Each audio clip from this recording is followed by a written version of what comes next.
Hello, so I'm at Caravan Salon. I want to show you this here C514 first line overcab motorhome from Chausson, and it comes at a cost of 64,000 euros. 6-meter vehicle. It claims it'll sleep for, yeah, I'm sure it will sleep for 235 centimeters in width, and so it's a very small footprint, but you've got this big bed up there, and it could do with some lights on inside. Let's see what we can do.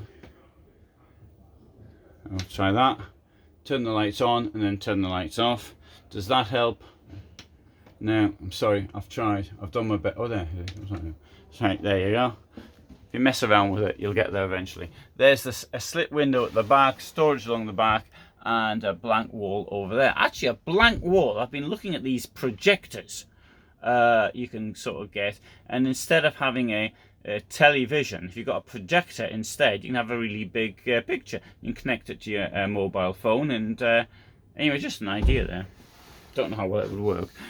Down here, storage here, very clever use of it. Put a wardrobe here, 6-meter van, bear in mind. And over here also we have got more storage. This red thing here is not for the first aid.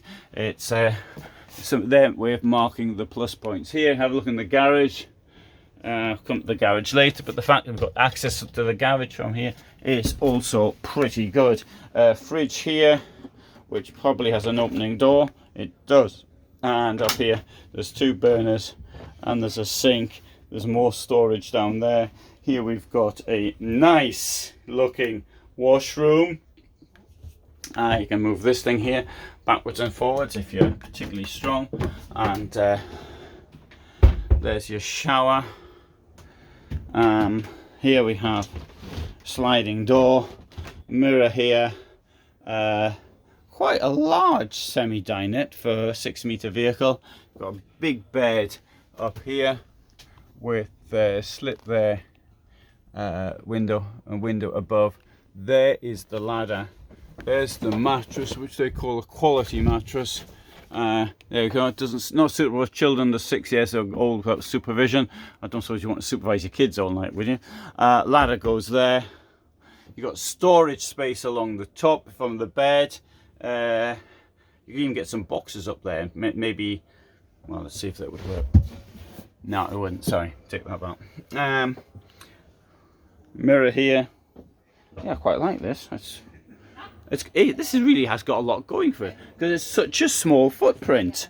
And under here, you see, down here is the battery.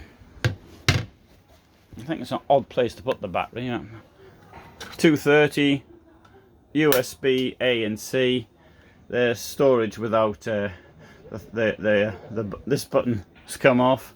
You can screw it back on again, but it'll probably come off again before long. Yeah, I quite like this. This really is quite good. If I come out, we'll find here a where is it? Here, sorry, mosquito. Basic door. Got 2 hooks in it. We've got 2 places to leave the dog's lead. Come to the back. There's the garage here.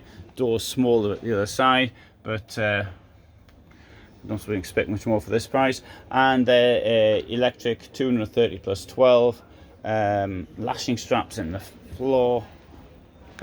Hey, this isn't bad at all actually, because EuraMobil has a really nice line of sort of small, although they're very expensive.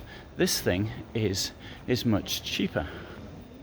So you know what? As much as I'm not so keen on the overcabs, but I'm sort of coming around to it now. Things that overcabs burn a lot more fuel, but at the end of the day, if you're thinking of fuel prices, then you shouldn't be in a motorhome in the first place. This is a minor cost to everything else. Although I do occasionally get the question asked of me, how much fuel does it burn?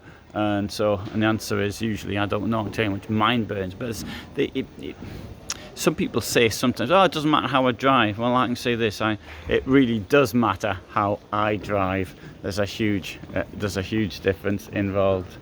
Anyway, I think that's an interesting looking vehicle. Very small footprint. Lots of storage inside.